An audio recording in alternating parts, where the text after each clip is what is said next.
আসসালামু আলাইকুম প্রিয় দর্শক। আমরা প্রায়ই ছোটখাটো পোকামাকড় বা পাখি দেখলে বিরক্ত হয়ে সেগুলো মেরে ফেলি, কিন্তু আপনি কি জানেন রাসূলুল্লাহ সাল্লাল্লাহু আলাইহি ওয়াসাল্লাম আমাদের 4টি প্রাণী হত্যা করতে কঠোরভাবে নিষেধ করেছেন। এগুলো হয়তো আপনার আশেপাশেই রয়েছে, কিন্তু না জেনে আমরা অনেক সময় বড় ভুল করে ফেলি। এই ভিডিওতে আমরা সেই 4টি প্রাণীর বিস্তারিত জানব এবং জানব কেন সেগুলো হত্যা করা উচিত নয়। ভিডিওটি শেষ পর্যন্ত দেখবেন এবং অন্যদের সাথে শেয়ার করবেন। ইবনু আব্বাস রাদিয়াল্লাহু আনহু সূত্রে বর্ণিত, তিনি বলেন, নবী সাল্লাল্লাহু আলাইহি ওয়াসাল্লাম 4 প্রকার প্রাণী হত্যা করতে বারণ করেছেন: পিঁপড়া, মধুমক্ষিকা বা মৌমাছি, হুদহুদ পাখি এবং চড়ুই সদৃশ বাজ পাখি। আবু দাউদ, হাদিস 5227। 1. পিঁপড়া। ছোট্ট একটা প্রাণী, মাটির নিচে নিজের পরিবার নিয়ে বেঁচে থাকে, কখনো কাউকে ক্ষতি করে না।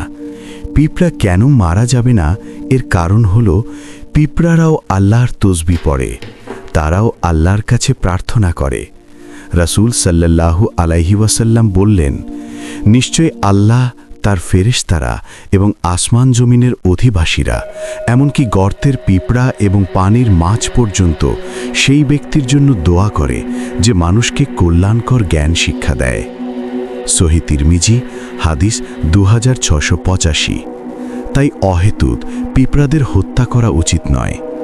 আবু হুরায়রা রাদিয়াল্লাহু আনহু থেকে বর্ণিত, রাসূল সাল্লাল্লাহু আলাইহি ওয়াসাল্লাম বলেছেন, কোনো এক নবীকে একটি পিঁপড়া দংশন করলে তিনি সে পিঁপড়ার বস্তি জ্বালিয়ে দেওয়ার আদেশ দেন এবং তা জ্বালিয়ে দেওয়া হয়।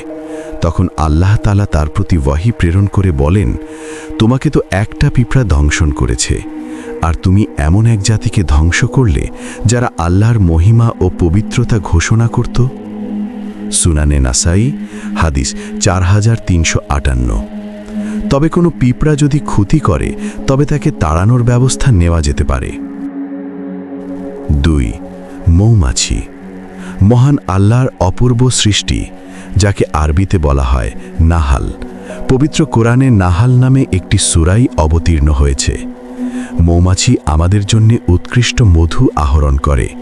প্রিয় নবী সাল্লাল্লাহু আলাইহি ওয়াসাল্লাম মধু খেতে খুব ভালোবাসতেন। শামায়েলে তিরমিজি, হাদিস 121। এরা খুবই পরিশ্রমী পতঙ্গ।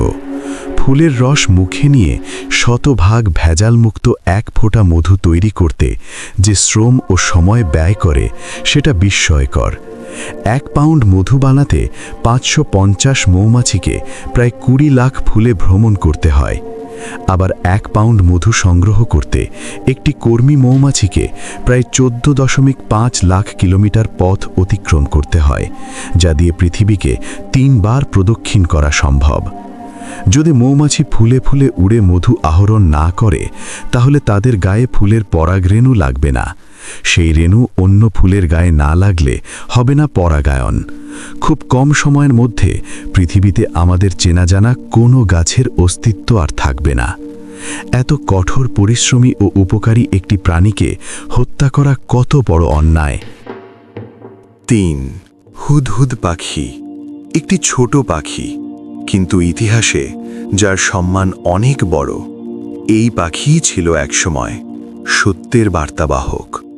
এই পাখিটি কোরআনে হযরত সুলাইমান আলাইহিস সালামের ঘটনায় বিশেষভাবে উল্লিখিত। এটি তার প্রভুর অপূর্ব সৃষ্টি, যার একটি অনন্য বৈশিষ্ট্য হল মাথার মুকুট। ইসলাম পূর্ববর্তী যুগে কিছু লোক এদের অমঙ্গলের লক্ষণ মনে করত। যাতে মানুষ সেই ভ্রান্ত ধারণা থেকে বেরিয়ে আসে, সেজন্য ইসলামে এদের হত্যার নিষেধ করা হয়েছে। হুদহুদ হত্যা নিষেধের কারণ, এটি খাওয়া বৈধ নয় এবং এটি অমঙ্গলের বাহক নয়। ভাবুন তো, যে পাখিকে আল্লাহ কোরআনে সম্মান দিয়েছেন, আমরা কি করে তাকে অবহেলায় হত্যা করি? 4. চড়ুই সদৃশ বাজ পাখি। এবং চতুর্থ প্রাণীটি হল বাজ পাখি বা সুরাদ পাখি বা স্প্যারো হক। এটি একটি শিকারী পাখি। ইবনে আব্বাস রাদিয়াল্লাহু আনহু এর বর্ণনায় এসেছে, নবী করিম সাল্লাল্লাহু আলাইহি ওয়াসাল্লাম এই পাখিকেও হত্যা করতে নিষেধ করেছেন। কেন? কারণ এই পাখি কোনো সরাসরি ক্ষতি করে না, বরং কৃষির জন্য উপকারী। রাসূল করিম সাল্লাল্লাহু আলাইহি ওয়াসাল্লাম বলেছেন, যে ব্যক্তি অকারণে একটি চড়ুই পাখি হত্যা করে, কেয়ামতের দিন সেই পাখি আল্লাহর দরবারে ফরিয়াদ করবে, হে আল্লাহ, অমুক বান্দা আমাকে অকারণে হত্যা করেছে, কোনো কাজে লাগায়নি। আসুন আজ থেকেই আমরা বদলাই, ছোট ছোট প্রাণীদের প্রতি দয়া দেখাই। যে দয়া করে, আল্লাহও তার প্রতি দয়া করেন। হয়তো সেই দয়ার কারণেই আখিরাতে পাবেন জান্নাত। ভিডিওটি যদি আপনার হৃদয় ছুঁয়ে যায়, তাহলে লাইক, শেয়ার এবং সাবস্ক্রাইব করুন, যাতে এই বার্তা পৌঁছে যায় আরও মানুষের কাছে।